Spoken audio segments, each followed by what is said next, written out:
আমাদেরকে জানতে হবে একটা এমপির কতটা ভূমিকা আছে, বা কতটুকু করতে পারে, বা কতটা করতে পারে। আগে আমাদের এই বিষয়টাকে জানতে হবে। এই বারাসাত লোকসভার মধ্যে প্রায় ভোটার 16 লক্ষের কাছাকাছি আছে। এই 16 লক্ষের অধিক আছে। 16 লক্ষ মানুষ যদি তার অভাব অভিযোগের কথা পার্লামেন্টে একে একে গিয়ে বলে, যেখানে আমাদের হয়তো বলার ধৈর্য থাকলেও যেখানে যারা থাকবেন শোনার ধৈর্য কারো থাকবে না। সেই জন্য 10 লক্ষের লিমিটেশন ছিল, সেই লিমিটেশন ক্রস করে এখন 16 লক্ষের অধিক মানুষ হয়ে গিয়েছে। এই 16 লক্ষের অধিক মানুষ ভোট দিয়ে, যার যাকে ভালো লাগবে ভোট দিয়ে সংখ্যাগরিষ্ঠতা যিনি পাবেন তাকে পার্লামেন্টে পাঠানো হয়। এই কারণেই এই লোকসভার অন্তর্গত, এই বারাসাত লোকসভার অন্তর্গত রাজারহাট নিউ টাউনের মানুষের কি সমস্যা, রাজারহাট গোপালপুরের আপনার দেগঙ্গার মানুষ থেকে শুরু করে সমগ্র এলাকার এই নির্বাচনী ক্ষেত্রের মানুষের যে সমস্যাগুলো আছে, মধ্যগ্রাম থেকে শুরু করে বারাসাত থেকে শুরু করে অশোকনগর হাবড়ার পাঁচটা অংশের মানুষের কি সমস্যা আছে সেইগুলোকে শুনবে। সেইগুলোকে শুনে অ্যাসেম্বলি হাউস তথা লোকসভার মধ্যে উত্থাপন করবে। এ অভাব অভিযোগগুলো সেখানে গিয়ে জানাবে। কিন্তু আমরা কি দেখছি, ভোটের সময় অনেক মিষ্টি মিষ্টি কথা, ভোটের সময় অনেক ভালো কথা, এই করব সেই করব, তোমাদের জন্য এই করে দেবো, ভালো কথা। ডবল ডবল চাকরি দেব, বিদেশ থেকে কালো টাকা ফিরিয়ে নিয়ে এসে 15 লক্ষ টাকা করে অ্যাকাউন্টে দেব, বছরে 2 কোটি চাকরি হবে, ভ্রষ্টাচার মুক্ত হবে, দেশের নিরাপত্তা আরো সুরক্ষিত হবে।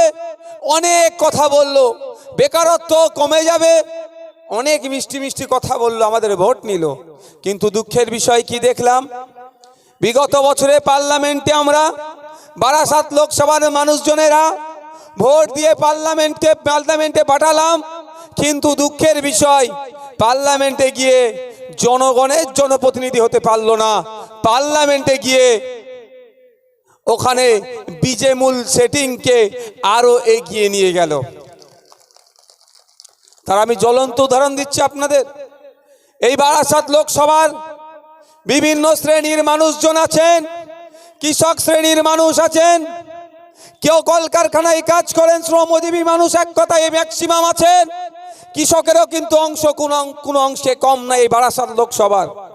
এখানকার কৃষকরা ভোট দিয়ে পার্লামেন্টে পাঠিয়েছিলেন যিনাকে, তিনি কৃষকরা আশা করেছিলেন পার্লামেন্টে গিয়ে এই কৃষকদের দুর্দশার কথা বলবে, পশ্চিমবাংলার কৃষকদের যে শোচনীয় অবস্থা আছে সেটা থেকে কাটিয়ে ওঠার জন্য পলিসি আনার কথা পার্লামেন্টে বলবে। কিন্তু দুঃখের বিষয় আমরা কি দেখলাম, এই শুভেন্দু অধিকারীদের কেন্দ্রীয় সরকার, এই দিলীপ ঘোষদের কেন্দ্রীয় সরকার, এই সুকান্ত বাবুদের কেন্দ্রীয় সরকার কৃষকদের স্বার্থকে আঘাত করে কর্পোরেটদের হাতকে শক্ত করার জন্য, পুঁজিপতিদের হাতকে শক্ত করার জন্য কৃষক বিরোধী বিল পাস করালো।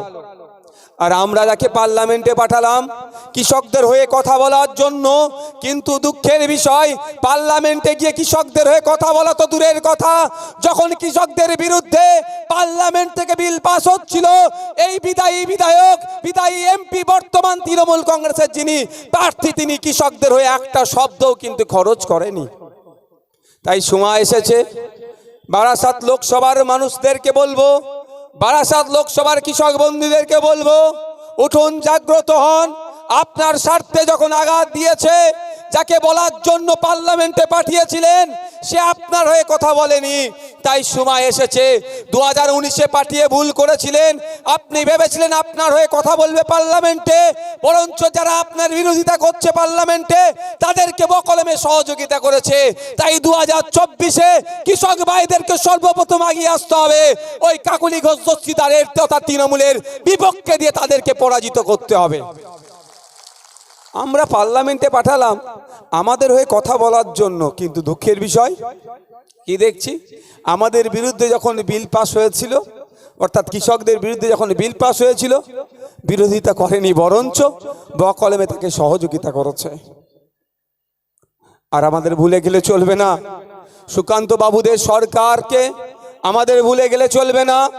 শুভেন্দু অধিকারীদের সরকারকে এখানে আবার সুকান্ত বাবুরা, শুভেন্দু বাবুরা তাদের দলের প্রতীকে দাঁড় করিয়েছেন, কিন্তু ভুললে হবে না এই বারাসাত লোকসভার কৃষকদেরকে, এই বাজারহাট নিউ টাউনের ভোটারদেরকে ভুললে চলবে না। পশ্চিম বাংলা কৃষি প্রধান রাজ্য, ভারতবর্ষ কৃষি প্রধান দেশ। পশ্চিম বাংলার 50% অধিক মানুষ সরাসরি কৃষিকাজের সাথে যুক্ত, আর প্রায় 70% মানুষ পরোক্ষভাবে কৃষিকাজের সাথে যুক্ত। এই কৃষকদের বিরুদ্ধে যখন পার্লামেন্ট থেকে বিল পাস করিয়েছিল, কৃষকদের কথা যখন ভাবেনি এই সুকান্ত বাবুদের সরকার, এই সব শুভেন্দু বাবুদের সরকার, তাই সময় এসেছে বারাসাতের মানুষদেরকেও, রাজারহাটের মানুষদেরকেও এই কেন্দ্রের বিজেপি সরকার যারা চলছিল তাদের বিরুদ্ধেও ভোটটা হবে। একদিকে তৃণমূল আমাদের হয়ে কথা বলেনি, আর অপরদিকে বিজেপি আমাদের বিরুদ্ধে বিল পাস করিয়েছিল। এই দুটো সরকারের বিরুদ্ধে বিল ভোটটা করতে হবে আমাদের। আপনারা তো দেখেছেন, আপনারা সব অভিজ্ঞতা নিজে থেকেই সঞ্চয় করে নিয়েছেন। যখন আমরা দেখছিলাম কৃষকদের বিরুদ্ধে যে 3টে বিল পাস করিয়ে কৃষকদেরকে শোষণ করার চেষ্টা হচ্ছিল, সেই ব্রিটিশ পিরিয়ডের কথা মনে পড়ে যাচ্ছিল, নীল চাষিদের কথা। সেই সময়কার নীল চাষিদের সাথে যে আচরণ করা হতো, এই যে বিলগুলো নিয়ে আসাছে, এই বিলের মাধ্যমেও ঠিক ওই ধরনের কৃষকদেরকে শোষণ করার চেষ্টা চলছিল। তাই আমরা দেখলাম কৃষক বন্ধুদের এবং আমরা সকলে মিলে যে সমস্ত শক্তিরা শ্রমজীবী মানুষের কথা বলে, বঞ্চিত মানুষের কথা বলে, অত্যাচারিত মানুষের কথা বলে, ঐক্যবদ্ধ হয়ে কৃষকদের ডাকে সাড়া দিয়ে সারা ভারতবর্ষে যখন কৃষকরা ভারত সরকারের বিরুদ্ধে, তার নিয়ে আসা আইনের বিরুদ্ধে বন্ধের ডাক দিয়েছিল, পশ্চিম বাংলাতেও আমরা কৃষকদের স্বার্থের কথা ভেবে তাদের ডাকে সাড়া দিয়ে আমরা এই ভারত বন্ধকে সফল করার জন্য তাদেরকে সংহতি জানিয়েছিলাম, তাদেরকে সমর্থন জানিয়ে আমরাও রাজপথে নেমেছিলাম, আমরাও অলিতে নেমেছিলাম, আমরাও মফস্বল এলাকা থেকে শুরু করে শহরেও কৃষকদের বন্ধকে, ডাকাস বন্ধকে সফল করার জন্য আমরা ওখানে বন্ধে নেমেছিলাম। কিন্তু ওই দিনের কথা আমরা ভুলে যাচ্ছি না। আমরা যখন বন্ধকে সফল করার জন্য রাজপথ থেকে শুরু করে মফস্বল এলাকাতে আমরা কৃষকদের স্বার্থের কথা ভেবে, কৃষকদের কথা ভেবে, কৃষক ঐক্যকে বজায় রাখার জন্য যাতে ভারত সরকার এই কৃষকদের বিরুদ্ধে বিলগুলো প্রত্যাহার করতে বাধ্য হয়, সারা দেশ জুড়ে কৃষকরা যে বন্ধ রেখেছিল তাকে সমর্থন জানিয়ে নেমেছিলাম। কিন্তু দুঃখের বিষয়, সেই সময় এই কাকুলি ঘোষ দস্তিদারদের দলের লোকেরা, এই কাকুলি দিদির লোকেরা এবং প্রশাসনকে কাজে লাগিয়ে আমাদের তথা কৃষকদের উপরে হামলা চালিয়েছিল। তাই জবাব দেওয়ারও সময় এসেছে, হামলার জবাব আমরা ভোটের মাধ্যমে দেব। আমাদের লড়াইটা ছিল কাদের বিরুদ্ধে? কেন্দ্রের সরকারের বিরুদ্ধে। কেন্দ্রের সরকার কে ছিল? একটু জোরে বলুন না। বিজেপি ছিল। তাহলে মমতা ব্যানার্জির অত বুকে ব্যথা লাগছিল কেন? কাকলিদির অত বুকে ব্যথা লাগছিল কেন? একটু ভাবতে হবে। কাকলিদির বুকে ব্যথা লাগার কারণ আমার আগে তাপসদা আপনাদের বলেছেন কি নিয়েছিল লুকিয়ে। ওটা তো কেন্দ্রীয় এজেন্সি একটা মিস কল মেরে রেখেছে। যদি পশ্চিম বাংলায় বন্ধ সফল হয়ে যায় তাহলে দাদার কেন্দ্রীয় এজেন্সি হয়তো যে কটাকে মিস কল মেরে রেখেছে কি করতো, কল করে পুরো তিহার জেলে রেখে দিত। সেই জন্য দাদার বিরুদ্ধে ডাকা বন্ধকেও সফল হতে দেওয়া যাবে না। মমতা ব্যানার্জি তার দলের সাঙ্গপাঙ্গকে, গুন্ডা মস্তানকে রাস্তায় নামিয়ে দিয়ে সেই দিনকের কথা আমরা ভুলছি না। কৃষকদের উপরে আক্রমণ করেছিল, আমাদের কর্মী সমাজদের উপরেও আক্রমণ করেছিল। তাই কৃষক বন্ধুদের উদ্দেশ্যে বলবো, তাই সময় এসেছে কৃষকদের পরিবারের উদ্দেশ্যে বলবো, এর যোগ্য জবাব আমরা বিজেপির বিরুদ্ধে যেমন দেব, তৃণমূলের বিরুদ্ধেও দেব।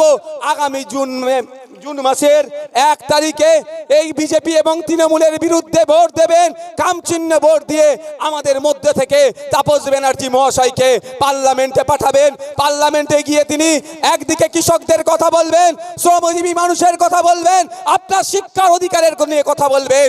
আপনারা জানেন ন্যাশনাল এডুকেশন পলিসি 2020 নামে যে পলিসি নিয়ে এসেছে কেন্দ্র সরকার, বিদায়ী কেন্দ্র সরকার নিয়ে এসেছে, সেই পলিসি এমন জায়গায় দাঁড়াচ্ছে যার বাবার অর্থশালী, যার বাবা প্রভাবশালী, যার এক কথায় তাকে টাকা আছে, তার সন্তানরা পড়াশোনা করতে পারবে।